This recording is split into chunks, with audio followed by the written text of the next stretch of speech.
But tonight, a bike safety rodeo is teaching kids hands-on bicycle safety. WBKO's Anna Medina is live from the NCM Motorsports Park to tell you about it. Hey, Anna.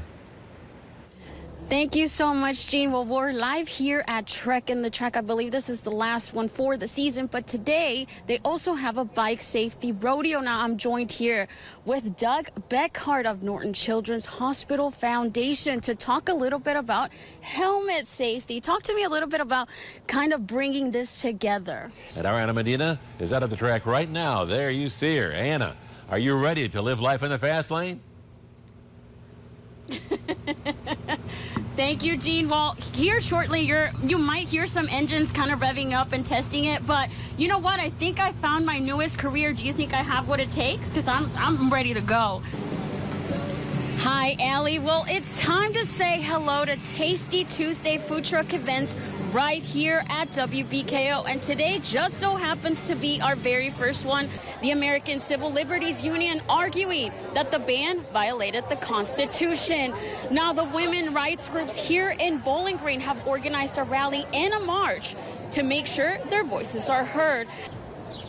Hi, Gene. Well, like you said, the polls have officially closed and the waiting game for all the candidates begins now. Thank you, Gene. Well, many may be wondering if they will have part of their debt forgiven after the president's announcement on Wednesday.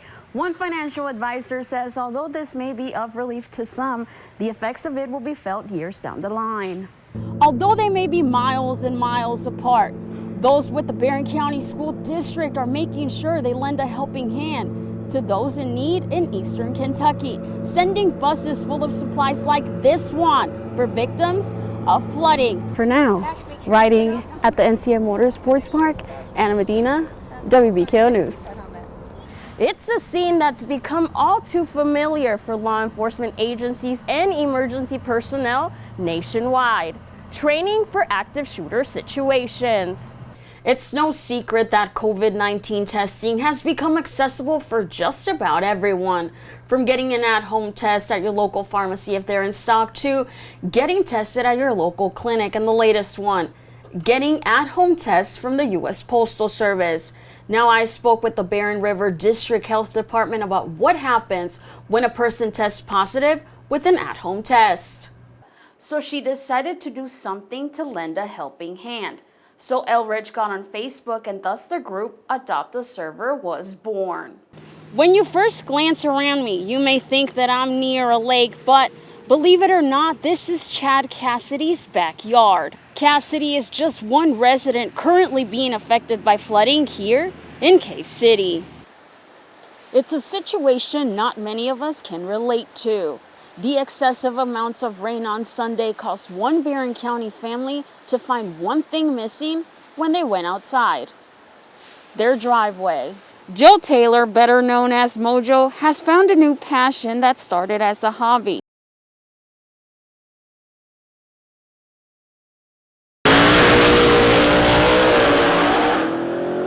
We came to Bowling Green thinking this was going to be a good spot for our second event of the year here with the PDRA series.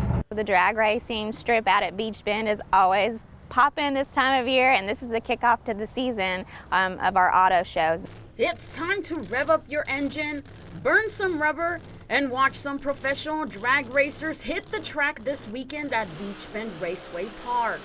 These events put us on a map with people that would never really even think about Bowling Green. Their interest is drag racing, but then they come here and find out that we are much more than the event they're coming to. We have the restaurants, we have the attractions.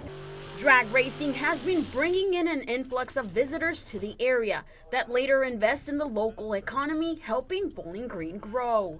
So we'll see thousands of visitors this season that come in and stay in our hotels, spend money in our local businesses, dine out at our local restaurants. It's really great for Bowling Green and Warren County. Coming to Bowling Green is very special for us. I grew up a couple hours from here. It's kind of like home for me. Bracket raced here for a lot of years, and being able to come back and bring our form of drag racing to this facility is very special, and we're going to put on one hell of a show this weekend. Those with the Bowling Green Area Convention and Visitors Bureau say people come for one reason but stay for another. We hear it all the time. Oh my gosh, we're coming back next year. Oh my gosh, I want to move here. Or they're looking for a relocation for their business. And so these events really help promote Bowling Green. And for those drag race fans, you can expect quite the show this weekend. You'll see pro mods. We have 2 classes of pro modified, extreme pro stock, 632, top sportsman, top dragsters. Just a lot of bad, fast door cars. They look like a 69 Camaro and a 67 Mustang like you'd have at home, but they definitely don't run like one that's driving down the street. So you'll see guys running 3 seconds, 200 miles per hour all weekend long. Our series is only, I think, about 8-9 years old. So being able to bring new age drag racing into an older model facility is really neat. Gates will open at 8 in the morning and qualifying will begin at 10 in the morning on Friday at Beach Bend Raceway Park. Pro cars will start on Friday at 2 and on Saturday at 3:30, and we're looking forward to it and make it a family event. Now it's bike safety rodeos like this one that are teaching kids to properly wear a helmet whenever they go out to ride their bikes. If you start a kid out early at 4 or 5, if you put a helmet on, it just kind of becomes a natural thing, and they will continue to wear it, as long as they ride a bike. Norton Children's Hospital Foundation and the NCM Motorsports Park teamed up to host a bike safety rodeo for kids. Their main goal, to instill in children that you should always be wearing your helmet when you ride a bike. Broken arms, broken legs, all that's bad, but that's a whole lot easier to fix than a head injury. So it's real important, imperative that you wear a helmet. Those who came to ride their bikes share why it is important to wear your helmet. It's super important to wear your helmet because if you don't wear your helmet and you fall, you could hurt your head and damage something inside your head. When you're about to ride, first you want to make sure if your helmet's like swiggling, because if it is, then you should tighten it.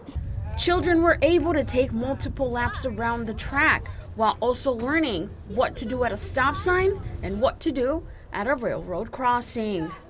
Go 3 miles per hour. Okay. Stop at that stop sign. Stop at the stop signs. But it's really important that you follow the rules of the road, whether it be crossing the train tracks or stopping at stop signs. On your bike, we need to obey all the rules of the road just as well as car drivers. For now, riding at the NCM Motorsports Park, Anna Medina, WBKO News.